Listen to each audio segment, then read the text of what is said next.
Bernita Matodang. Apa alasannya Anda menggugat? Baik, terima kasih Bung Karni. Alasan saya dan kawan-kawan saya menggugat pasal 218 Kitab Undang-Undang Pidana karena kami semuanya tergabung dalam forum diskusi ilmu hukum di mana kami sering berdiskusi di sana, kurang lebih 3.000 mahasiswa dari Universitas Terbuka Ilmu Hukum. Dan kenapa kami menggugat pasal itu? Karena poin pertama, pasal tersebut sudah diputuskan oleh MK dan sudah dihapuskan terkait penghinaan presiden. Lalu setelah itu menutup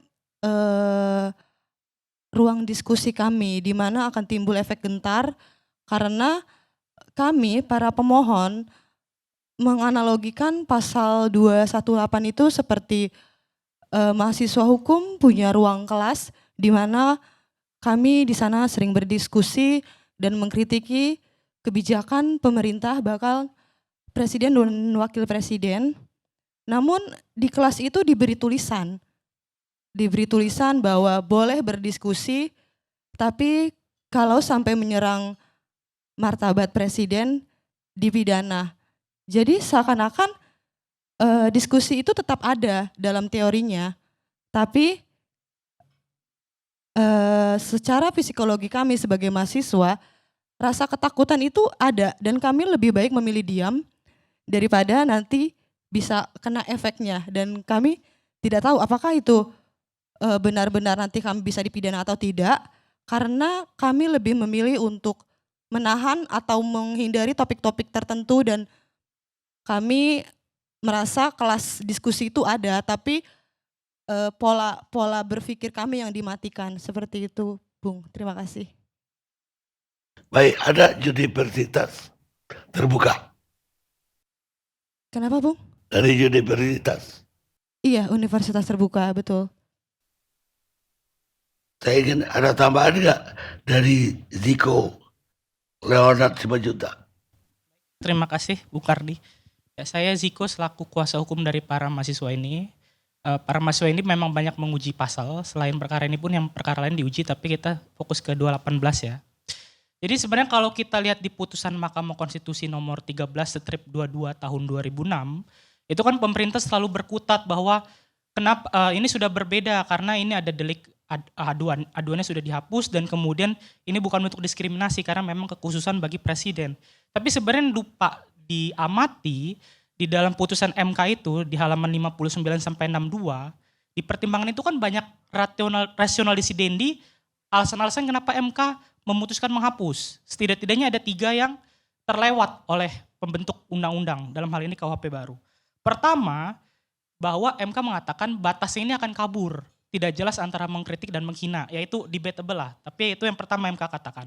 Kedua, ketika suatu jabatannya di sini dihina, dia memberikan ketidakbersamaan di hadapan hukum. Bagaimana bisa suatu jabatan itu merasa terhina? Itu MK mengatakan seperti itu. Seperti misalnya, saya mohon maaf nih misalnya, kalau saya ngomong, Pak Karni kan saat ini sebagai host, saya katakan hostnya ngomongnya pelan. Yang patut terhina adalah hostnya atau Pak Karni sebagai personalnya? Tentu personal. Host sebagai jabatan tidak bisa terhina. Itu yang terlupakan, itu alasan kedua.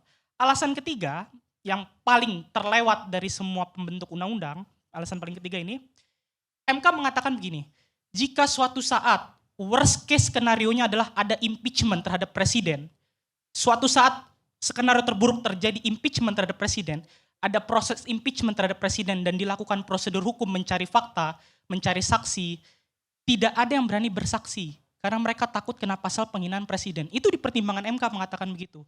Presiden tidak lepas dari impeachment.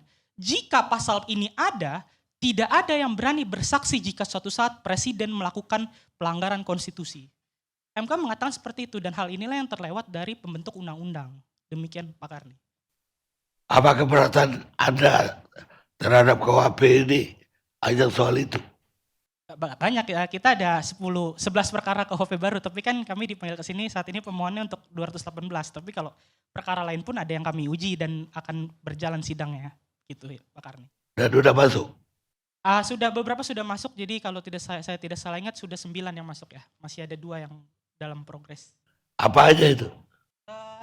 Waduh, kalau tadi pasal penghinaan lembaga negara, pasal zina, terus kemudian pasal-pasal terkait dengan hal-hal kebebasan sipil. Jadi dari 9 itu, pasal 100 juga tentang takaran ukur pidana mati diubah jadi pidana seumur hidup dan pembebasan. Jadi itu ada beberapa banyak yang kami uji begitu. Kenapa ada keberatan soal itu? Kalau bahas satu-satu banyak sekali Pak Karni. Bukan, soal hukuman mati. Enggak, kami setuju, tapi takaran ukurnya itu menurut kami tidak clear di KUHP baru, sehingga kami minta ke MK menambah pasal bahwa mengenai syarat-syarat seseorang bisa dibebaskan dari hukuman mati harus diatur lebih lanjut dalam peraturan pemerintah yang memiliki syarat objektif. Kami minta seperti itu ke MK. Oh, Anda minta diperbaiki. Betul, karena kan tidak semuanya buruk, cukup diperbaiki sedikit saja. Baik, sekarang saya ingin bergabung dengan Profesor Romli. Belum ada. Kalau begitu, saya ingin tanggapan dari Profesor Gayus. Terima kasih Pak Karni. Saya mungkin berpandangan bahwa memang tidak ada undang-undang yang lahir secara sempurna. Tapi undang-undang ini merupakan bagian dari kontrak publik antara pemerintah dan rakyat dan masyarakat. Dibuat juga di rumah rakyat bersama presiden. Artinya Undang-Undang Dasar mengatur seperti itu, kita temukan di pasal 20 ayat 1 dan 2 konstitusi kita tahun 1945. Nah, jadi juga sama kalau kita seimbangkan antara publik yang tidak bisa menerima, tentunya diberikan instrumen, yaitu melalui uji materi atau menggugat kepada Mahkamah Konstitusi.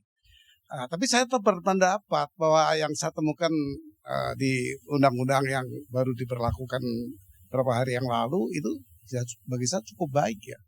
Kalau membedakan antara presiden dan jabatannya itu juga harus diperhatikan beberapa dasar ya. Saya menggunakan primus inter pares atau first among equals. Jadi tentu ada orang yang memang harus diperlakukan secara khusus di masyarakat ini, yaitu yang terpilih secara pemilihan nasional itu menjadi pemimpin.